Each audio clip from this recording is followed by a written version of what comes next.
Vande Mataram student, स्वागत है आपका आपके अपने यूट्यूब लर्निंग प्लेटफॉर्म माई डी डी यू यूनिवर्सिटी पे। स्टूडेंट्स, आज हम आपके लिए लेकर अवेलेबल हैं एक और इम्पॉर्टेंट प्रीवियस ईयर पेपर। जी हाँ स्टूडेंट, AAC 105 यानी जो हमारे सेकेंड सेमेस्टर के स्टूडेंट हैं उनके लिए एशियन हिस्ट्री का 205 का प्रीवियस ईयर पेपर। इस पेपर का टाइटल है एशियन सिविलाइजेशन ऑफ वर्ल्ड, यानी विश्व की पुरातन सभ्यताएं। स्टूडेंट, ये 2023 का क्वेश्चन पेपर आपके लिए रहेगा। तो इस वीडियो में हम देखेंगे कैसे क्वेश्चन आए थे और उनके राइट आंसर क्या है। तो बिना टाइम वेस्ट किए आपको ले चलेंगे क्वेश्चन की तरफ। स्टूडेंट, जो स्टूडेंट्स हमारे प्लेटफॉर्म पे नए उनको बताना चाहेंगे कि हमारे प्लेटफॉर्म पे आपको डीडीयू से रिलेटेड सारी इन्फॉर्मेशन वीडियो टाइमली मिलते हैं, तो हमारे चैनल को आप सब्सक्राइब करिएगा और वीडियोज़ को फ्रेंड्स के बीच सभी शेयर जरूर कर देंगे। इससे हमें कॉन्फिडेंस मिलता है और हम आपके लिए वीडियोज़ को, माइनर पेपर के वीडियोज़ को, सभी वीडियोज़ को टाइम पर लेके आने की कोशिश करते रहते हैं। चलिए पहला क्वेश्चन देखते हैं। सुमेर में अक्काद राजवंश की स्थापना कौन किया? यानी अक्काडियन डायनेस्टी की स्थापना सुमेर में, सुमेरियन सभ्यता में किसने किया? तो स्टूडेंट, जो सुमेर की सभ्यता है सबसे प्राचीन, जो बेबीलोनियन, इसमें सबसे 3 प्राचीन सभ्यता हो जाती हैं। ठीक है, तो सुमेरियन, बेबीलोनियन और असीरियन ये हो जाता है। तो सुमेर की सभ्यता में सबसे पहला जो उसने राजवंश की स्थापना की अक्काद की, उसका नाम क्या था? सारगोन प्रथम। स्टूडेंट, इसका राइट आंसर होगा सारगोन प्रथम। स्टूडेंट, आपको बताना चाहूँगा कि हमने आपके लिए AAC 105 का 2022 का भी प्रीवियस ईयर पेपर हम चैनल पर अपलोड रखा है, तो उसको भी आप जाकर देख लीजिएगा। तो सारगोन प्रथम स्टूडेंट 23 से 24 BC यानी 23 से 24 ईसा पूर्व, ये इसका ये जो था 23 से 24 BC के आसपास ना, यानी ईसा पूर्व, अक्कड़ के सारगोन प्रथम ने मेसोपोटामिया साम्राज्य की स्थापना की। ठीक है, तो मेसोपोटामियन के अंदर 3 आता है, सुमेरियन, बेबीलोनियन और असीरियन। ठीक है, तो इसने मेसोपोटामियन सभ्यता, जिसको आप सुमेरियन कहते हैं, उसकी स्थापना की और इसकी राजधानी अक्कड़ मतलब अक्कादी होने के नाते अक्काडियन ही रखा गया। ठीक है, तो अक्काद इसी को नाम पे, इसका उस राजधानी के नाम पे इस वंश का नाम अक्काद वंश रखा गया, क्योंकि इसकी राजधानी क्या थी? अक्काडियन थी। ठीक है, चलिए अगला प्रश्न, निम्न से कौन सी विधि संहिता से संबंधित है?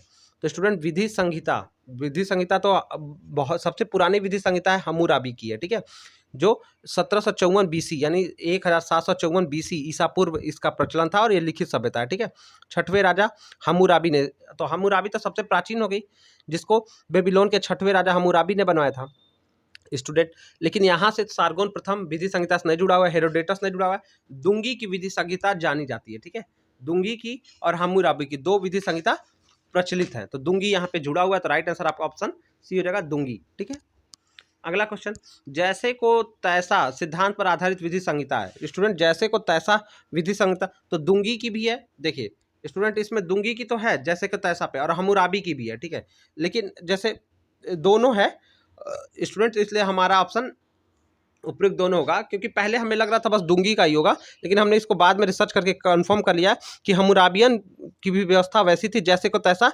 इसी का नाम प्रतिशोधात्मक सिद्धांत रखा गया था। इसी सब जो लॉ सिस्टम का नाम प्रतिशोधात्मक, जिसको रिटेलिएशन थ्योरी आप कहते हो। जो अगला क्वेश्चन पूछा, दुंगी की विधि संहिता आधारित है, तो जैसे को तैसा यानी प्रतिशोध, जो जैसा करता है उसे वैसा ही बदला लेना, जिसको कहते हैं रिटालिएशन थियरी को हम कहते हैं। तो दुंगी की सभ्यता और हम्मुराबी की सभ्यता दोनों प्रतिशोधात्मक पे ही आधारित है, दोनों ही आधारित हैं, और दोनों जैसे को तैसा पॉलिसी पर भी आधारित हैं, जिसको टिट फॉर टैट पॉलिसी कहते हो आप।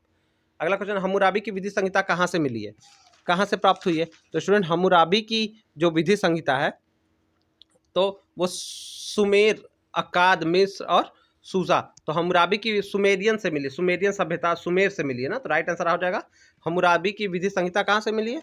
सुमेर से मिली हुई है। ठीक है, चलिए अगला क्वेश्चन, हम्मुराबी की विधि संहिता की लिपि क्या है?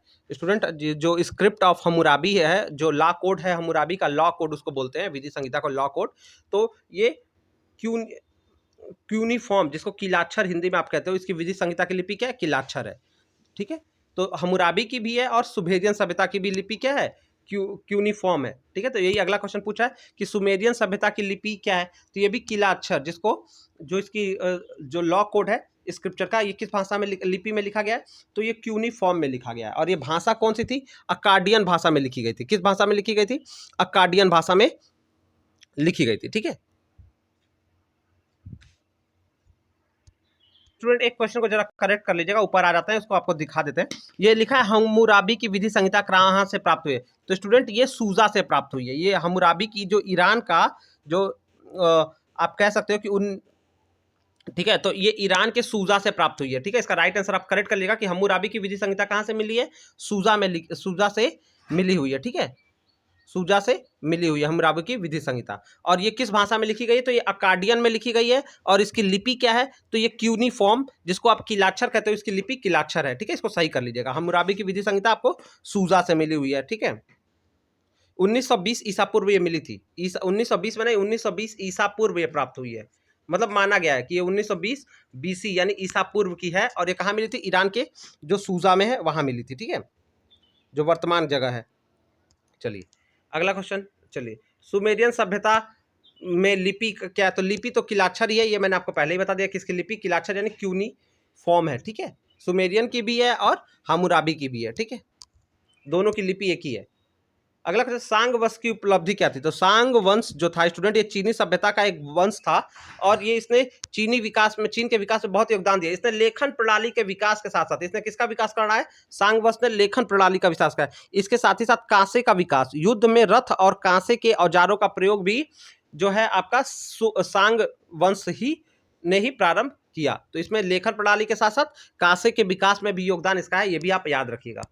कौन सा प्राचीन चीनी आविष्कार चीन का सबसे अधिक व्यापार होने वाला सामान बन गया? तो स्टूडेंट ये तो सब आप जानते हो कि चीन का रेशम सबसे पॉपुलर हुआ और सबसे ज्यादा व्यापार करने वाला सामान क्या बन गया? रेशम ही बन गया। अगला प्रश्न, निम्नलिखित में किस क्षेत्रों को चीन का सिल्क मार्ग गुजरता था? तो स्टूडेंट मध्य एशिया से होकर, जिसको सेंट्रल एशिया कहते हैं आप, तो मध्य एशिया से होकर चीन का जो सिल्क रोड का व्यापार होता था वो होता था। ठीक है, सिल्क का व्यापार होता था। अगला क्वेश्चन, लगभग 500 ईसा पूर्व भारत से चीन में कौन सी विचारधारा फैली? तो स्टूडेंट 500 ईसा पूर्व भारत से चीन में बौद्ध धर्म का प्रचार प्रसार हुआ। बौद्ध धर्म का प्रचार प्रसार हुआ। ठीक है, बौद्ध धर्म, ऑप्शन आपका बी हो जाएगा। विश्व की कौन सी प्राचीनतम सभ्यता कौन सी है? तो स्टूडेंट विश्व की प्राचीनतम सभ्यता जो है सुमेरियन मानी जाती है। और सुमेरियन किसके अंदर आता है? मेसोपोटामिया के अंदर 3 सभ्यता है, सुमेरियन, बेबीलोनियन और आसीरियन। तो सुमेरियन नहीं दे के मेसोपोटामिया दिया, तो मेसोपोटामिया की ये सभ्यता है और ये 3500 ईसा पूर्व मानी जाती है। ठीक है, चलिए अगला क्वेश्चन, मेसोपोटामिया का आरंभिक सभ्यता कौन सी है? देखिए मैंने बताया मेसोपोटामिया में पहला है सुमेरियन, दूसरा है बेबीलोनियन। ये जो है ये पहला हो जाता है, ये पहला है, बेबीलोन आपका दूसरा है और आसीरियन आपका तीसरा है। ठीक है, तो इसको भी आप याद रखिएगा। तो पहली सभ्यता सुमेरियन है, यही सबसे प्राचीन है। सुमेरियन सभ्यता में जिगुरत क्या था? तो स्टूडेंट जिगुरत वो पत्थर था जिसपे कानून खुदा गया था और ये देव स्थान में रखा गया था। तो जिगुरत क्या है? तो देव स्थान, न्यायालय नहीं है, देव स्थान है, डीटी प्लेस। इसको आप कंफ्यूज मत होइएगा, ये आपका देव स्थान ही है जिगुरत सुमेरियन सभ्यता में। मेसोपोटामिया सभ्यता में युद्ध और प्रेम की देवी क्या है? स्टूडेंट ये सब कुछ क्वेश्चन बहुत सारे प्रीवियस ईयर से रिपीटेड है और आप कहेंगे तो हम एक महामैराथन आपके लिए रेडी कर देंगे इस पेपर का, जिसमें आपको 80 क्वेश्चन मिल जाएंगे जो बहुत इंपॉर्टेंट आपको रहने वाले हैं। तो युद्ध और प्रेम की देवी स्टूडेंट जो है वो इनन्ना को माना गया, जो चंद्रमा की वाइफ मतलब पत्नी है। इनन्ना को माना गया है चंद्रमा की पत्नी है, जो युद्ध और प्रेम की देवी मानी गई है। और चंद्रमा को क्या कहा गया? नन्ना कहा गया, नन्ना। और इनन्ना इनकी पत्नी है। तो यही वॉर और लव की गॉडेस मानी गई हैं। अगला क्वेश्चन, गिलगामेश महाकाव्य किससे संबंधित है?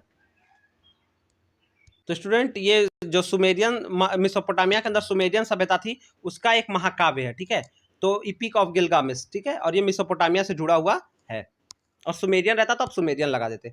बेबीलोनियन सभ्यता के प्रमुख नगर राज्य क्या थे? तो स्टूडेंट बेबीलोनियन सभ्यता के प्रमुख नगर राज्य, तो स्टूडेंट इसका राइट आंसर आपका सुमेर और अक्कड़ हो जाएगा। ठीक है, सुमेर और अक्काद इसके माने जाते हैं। स्टूडेंट किसका भी जिक्र मिलता है कहीं कहीं, किसका भी जिक्र मिल जाता है बेबीलोनियन में, लेकिन सुमेर और अक्कड़ के साथ हम जाना चाहेंगे। ठीक है, इसको आप अपने स्तर पे कंफर्म भी कर सकते हो। अगला क्वेश्चन, मेसोपोटामिया के इतिहास के अत्यधिक क्रूरतम और अत्याचारी शासक कौन था? तो स्टूडेंट मेसोपोटामिया के इतिहास का सबसे अधिक क्रूरतम और अत्याचारी शासक जो था वो असुरबनीपाल था। ठीक है, वो असुरबनीपाल था। इसी ने एक लाइब्रेरी भी सेटअप कराई थी। ठीक है,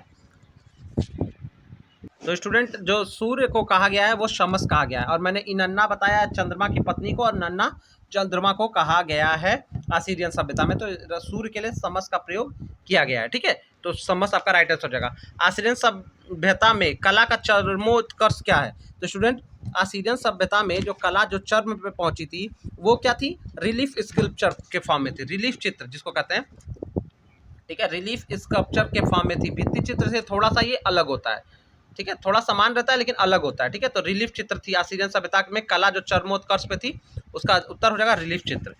अगला क्वेश्चन, मेसोपोटामिया में विकसित सभ्यता का सही क्रम, इसको मैंने पहले ही स्टूडेंट आपको बताया कि पहले सुमेरियन, फिर बेबीलोनियन, फिर असीरियन आया है। मेसोपोटामियन सभ्यता के अंदर 3 विकसित सभ्यता यही है, तो पहला ऑप्शन ही आपका राइट हो जाएगा, सुमेरियन, बेबीलोनियन और असीरियन, यही क्रम सही है। अगला क्वेश्चन, झूलते बाग की सभ्यता की देन है, तो student hanging garden of Babylonia, इसको कहा ही जाता है कि झूलता बाग यानी हैंगिंग गार्डन कहाँ पे है, बेबीलोन में, और बेबीलोन किस सभ्यता के अंतर्गत है, तो मेसोपोटामिया पे है, ठीक है। अगर बेबीलोन रहेगा तो आप बेबीलोन लगा दीजिएगा, ठीक है। तो ये मेसोपोटामिया सभ्यता के अंतर्गत ही आता है।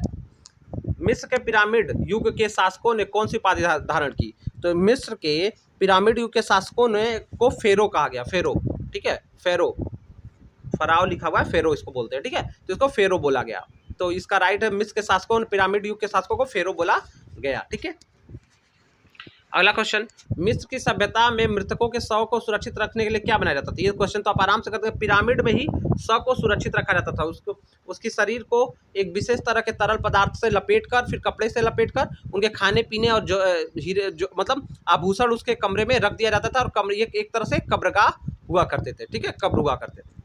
अगला क्वेश्चन, पिरामिड किस सभ्यता की देन है, तो स्टूडेंट पिरामिड तो मिस्र की देन है, इजिप्ट में होता है। पिरामिड कहाँ पे है, इजिप्शियन सभ्यता की देन है, मिस्र में होता है। मिस्र वासियों की सबसे बड़ी उपलब्धि क्या थी, सौर पंचांग, पिरामिड, उपरोक्त दोनों, इनमें से कोई नहीं। तो स्टूडेंट मिस्र वासियों का जो सबसे बड़ी उपलब्धि थी पिरामिड और सौर पंचांग दोनों था, ठीक है, तो बोथ ऑफ द एबव हो जाएगा। मिस्र का वो सामग्री यानी इंप्रेस जो विश्व के इतिहास में प्रथम महिला शासक थी, ठीक है, तो विश्व के इतिहास की पहली महिला शासक, तो स्टूडेंट ये जो लिखा है कि मिस्र की वह सामग्री यानी इंप्रेस जो विश्व के इतिहास की पहली महिला शासक है, तो स्टूडेंट इसमें इस ऑप्शन को देख के हम हासे पर सूत को लगा सकते हैं। स्टूडेंट इसमें बहुत डिबेट है, कई जगह जब आप रिसर्च करोगे तो अलग लोगों का नाम मिलेगा, ठीक है, उसमें एक नाम हासेप सूत का भी आता है, तो इनको पहला विश्व का प्रथम महिला शासिका माना जाता है। इसको लेकर फिलहाल विवाद भी है, ठीक है, लेकिन हम ऑप्शन के हिसाब से ए ऑप्शन के साथ जाएंगे। मिस्र समाज में स्त्रियों को सर्वाधिक वैधानिक स्वतंत्रता प्राप्त थी, ये किसने कहा, तो स्टूडेंट ये बातें कही हैं आपके हेरोडेटस ने, ये बातें किसने कही हैं, हेरोडेटस ने कही हैं।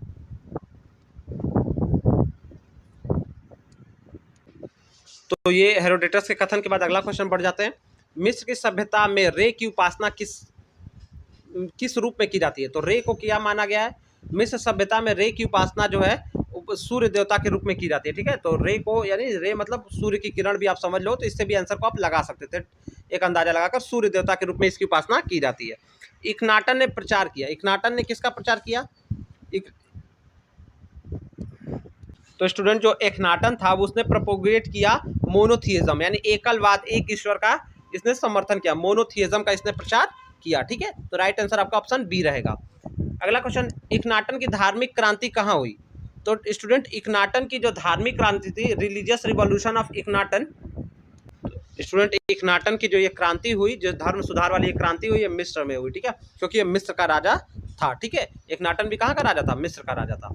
अगला क्वेश्चन, मिस्र में स्थित विशालकाय पिरामिड क्या है, तो ये मकबरे हैं, ये क्या है, ये तो आपको पता ही है, क्योंकि इसमें शवों को रखा जाता था, तो शव किस में रखे जाते हैं, मकबरे में रखे जाते हैं, मंदिर नहीं है, ये टॉम्स है, मकबरे।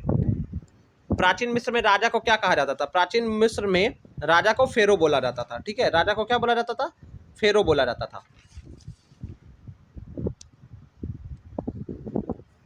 ऑप्शन डी आपका राइट रहेगा। अगला प्रश्न देखते हैं, किसने मिस्र को नील नदी का वरदान कहा, तो मिस्र को नील नदी का वरदान हेरोडेटस ने कहा है, ठीक है, ऑप्शन ए आपका राइट रहेगा।